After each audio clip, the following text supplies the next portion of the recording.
on Law Weekly, we turn our attention to the Electoral Act Amendment Bill. My guest is Senior Advocate of Nigeria, Robert Clarke. We also have an update on the revised land use charge of the Lagos State government, plus a recap of the top trending stories in the news. That's the lineup on this episode of the program. I'm Shola Shoyeli. The issue of sequence of elections has continued to generate so much attention and comment. President Muhammadu Buhari wrote to the National Assembly to withhold his assent to the amendment of the Electoral Act. One of the reasons he gave for withholding his assent on the sequence of the elections is that it may infringe upon the constitutionally guaranteed discretion of the Independent National Electoral Commission, INEC, to organize, undertake and supervise all elections provided in Section 15A of the third schedule of the Constitution. So I began my interview with Robert Clarke, SAN, by asking for his interpretation of the Constitution in that regard. The first thing to consider, what is National Assembly doing to the Electoral Act? Is it trying to regulate the mode and the system of conducting an election? Or is it changing already the mode and manner in which INEC has previously been conducting elections? Mr. President has stated 4 reasons. The National Assembly has agreed that 3 of the reasons are valid, and I think the only difference is whether the mode of arranging the elections into the different houses is acceptable or not.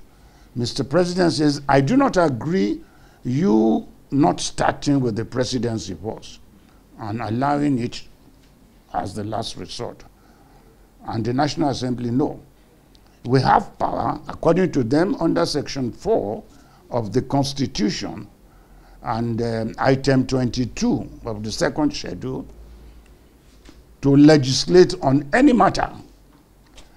My view is that despite and in spite of that general power vested in the National Assembly under Section 4, one has to take consideration that the agency known as INEC is not created by any existing law. It is a creation of the Constitution. Being a creation of the Constitution, any law that is going to be passed by the National Assembly now, if it runs contrary to the provisions, is null and void. And what does INEC law say? The Constitution says INEC shall be the sole and only agency that can conduct an election.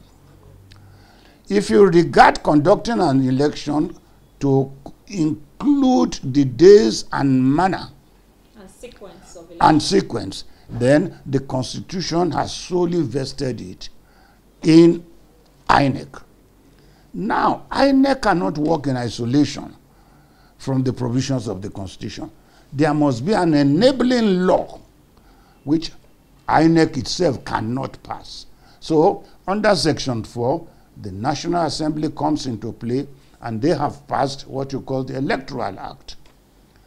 We find that the previous Electoral Act, which is now being amended by the inclusion of this new method of conducting, did not include what is causing the confusion today. What the Electoral Act only stated that elections must be held within certain days before expiration of the term of the present holder.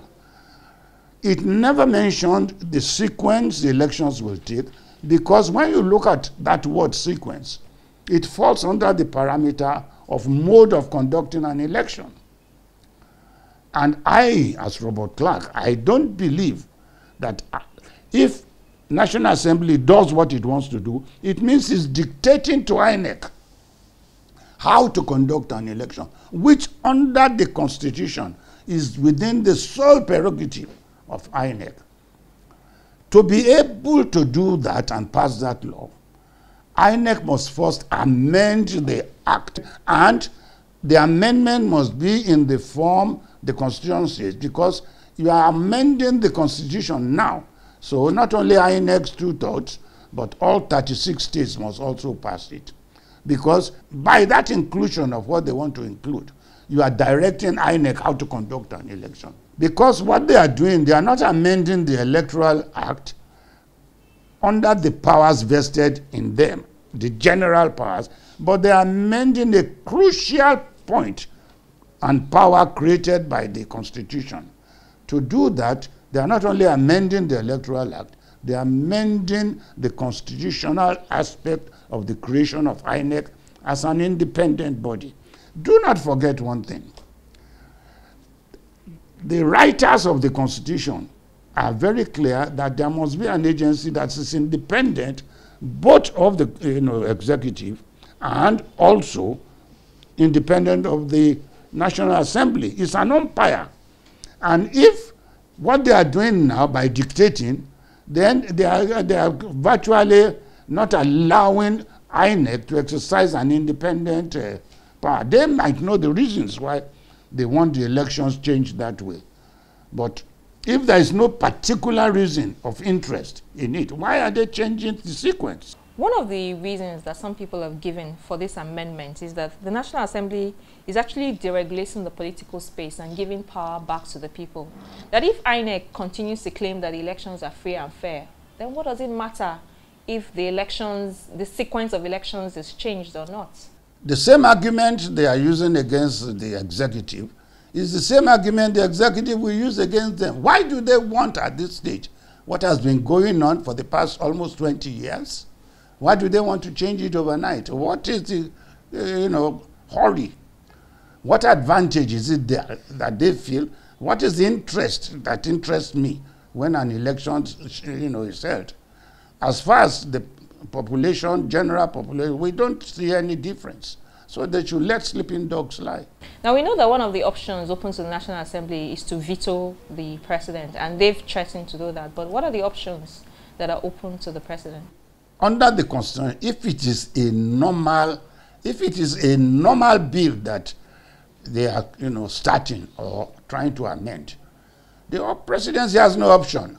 Once it vetoes, it comes back with a 2/3 majority of the House, not sitting members, but 2/3 of the whole House. Now, we are not talking of an ordinary bill now. We are saying that we are encroaching on the powers of INEC as given to INEC by the Constitution. If you want to amend that power, the Constitution says you must do it in this way. And since they are not doing it this way, so ab initio from beginning, their act is void in law. And I'm happy Mr. President is in court to challenge that right. But if it's an ordinary bill, the president has no power again once they override his veto. That is what makes the Constitution very good. How do you think that this issue can best be resolved? You and I, we are not benefiting from the sequence of election. Whether the presidency is done first or done last, between you and I, there is nothing benefiting any common man. So why are they fighting themselves on it? Let the National Assembly forget it. Look, the Constitution is very clear. All executive powers in this Constitution is vested in the president. All legislative powers are vested in the National Assembly. What National is trying to do now is to tell INEC how to do its executive functions. They have no power to do that. Because filing for a date for election is an executive act.